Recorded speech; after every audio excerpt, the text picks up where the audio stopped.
This episode of Marijuana Today Daily is brought to you by the good folks over at Curaleaf, one of the leading vertically integrated cannabis operators in the U.S. Now with a total of 42 dispensaries, 12 cultivation sites, and 10 processing facilities operating in 12 states. Curaleaf had a hugely productive 2018, growing to their current number of dispensaries from just 3 shops this time last year. Now one of the largest operators of legal dispensaries in the U.S., Curaleaf knows they have a big responsibility when it comes to doing things right. That's why Curaleaf spends so much time and energy perfecting not only its retail flow, but also its product manufacturing and development, as Curaleaf's operations within states requiring vertical integration has meant it's had to master the entire product supply chain, from cultivation through processing, packaging, and labeling. Swing over to Curaleaf.com to learn more about this quickly growing company and find the closest Curaleaf dispensary to you, because there's no better way to experience the Curaleaf difference than to swing by one of their dispensaries. That's Curaleaf.com, with Curaleaf spelled C-U-R-A-L-E-A-F. Thanks again to everyone at Curaleaf for supporting today's news. Good morning, Marijuana Nation. It's Thursday, January 31st, 2019, and you're tuned in to episode 656 of Marijuana Today Daily. I'm your host, Shay Gunther, and I'll be walking you through today's marijuana news and headlines. As always, we have a full and busy day of cannabis news in our hands, so let's jump right into it. We kick off today's news down in Florida, where Governor Ron DeSantis has refined his position on what changes need to be made to his state's medical marijuana program. In statements to reporters yesterday, DeSantis said that he still thinks that state lawmakers need to amend current regulations that ban the smoking of marijuana, but he did soften his approach on removing vertical integration requirements, something he criticized sharply in a speech earlier this month. DeSantis has given Florida lawmakers until the middle of March to change the laws to allow patients to smoke cannabis before he said he'd drop the state's appeal in a lawsuit over the ban that we've covered here before on the show. There's a lot of detail and nuance here, so if you're involved in the Sunshine State, you might want to open this one up. Canadian financial services firm Canaccord Genuity is estimating that the European CBD legal market was worth around $1 billion in 2018, as CBD became more and more trendy, finding its way into a number of consumer health and wellness products. Medical cannabis also had a good year last year in Europe, more than doubling to around $183 million.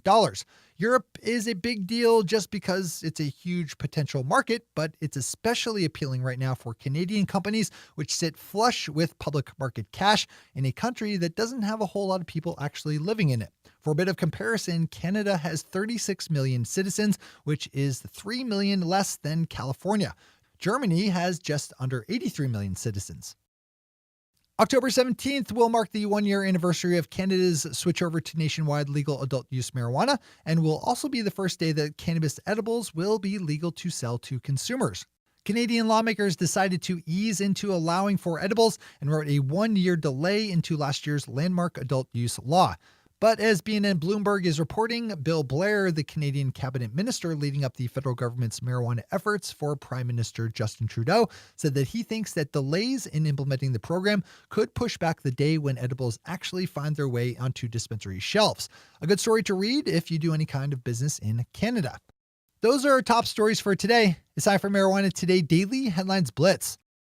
Before we blitz it in headlines, let's quickly thank our sponsor, Curaleaf, one of the leading vertically integrated cannabis operators in the U.S. Now they total of 42 dispensaries, 12 cultivation sites, and 10 processing facilities operating in 12 states. Curaleaf has spent the last year building out their operations largely in states requiring vertical integration, so they've had the time to work on their own in-house brands, which you can learn more about over at Curaleaf.com. Their namesake flagship brand Curaleaf is sold in their numerous dispensaries and is designed to help registered medical marijuana patients find relief with THC and CBD strains and products. Their Curaleaf hemp brand is made using hemp-derived CBD, which is especially nice in states where traditional medical cannabis isn't yet available. And when it comes to craft cannabis, their Yuku line is as top shelf as it gets.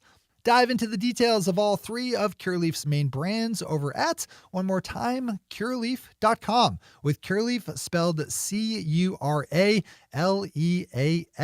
Curaleaf.com, where you can also find the location of the closest Curaleaf shop to you.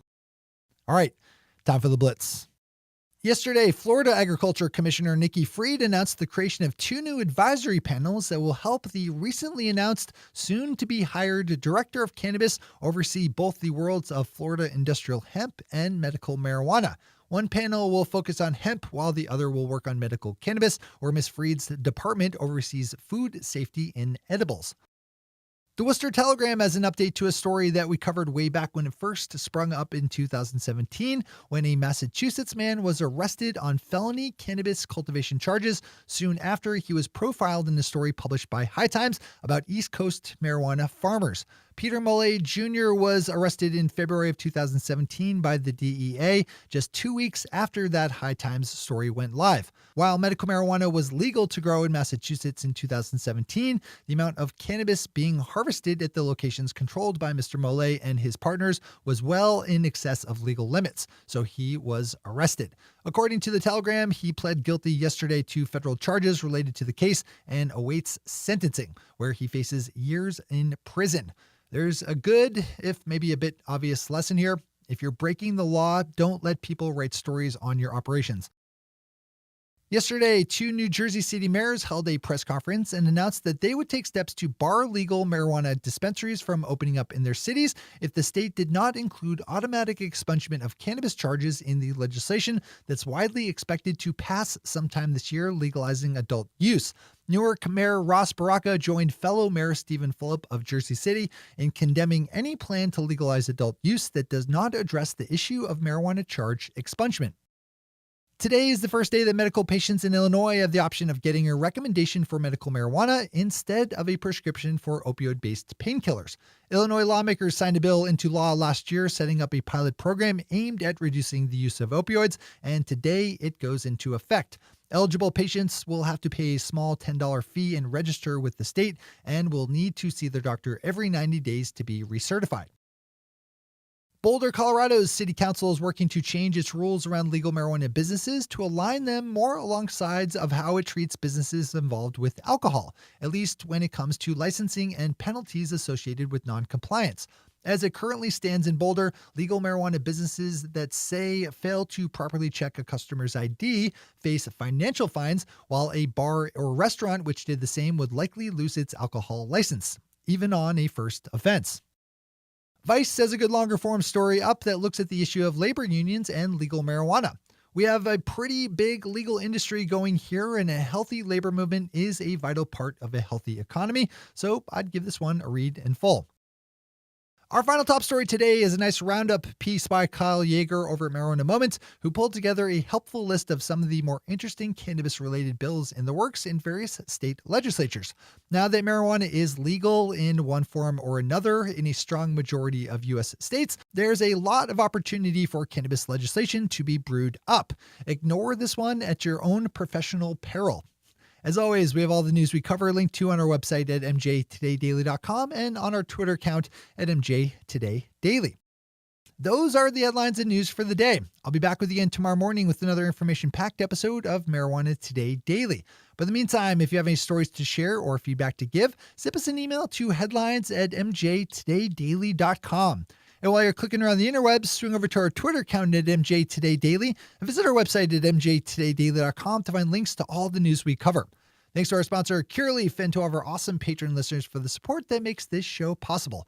To join the lesser ranks of the patron listeners yourself, swing over to our website at mjtodaydaily.com and click on that big blue button at the top of the page that says Become a Patron. I'm your host, Shay Gunther. Thanks for tuning in, starting your day with marijuana today.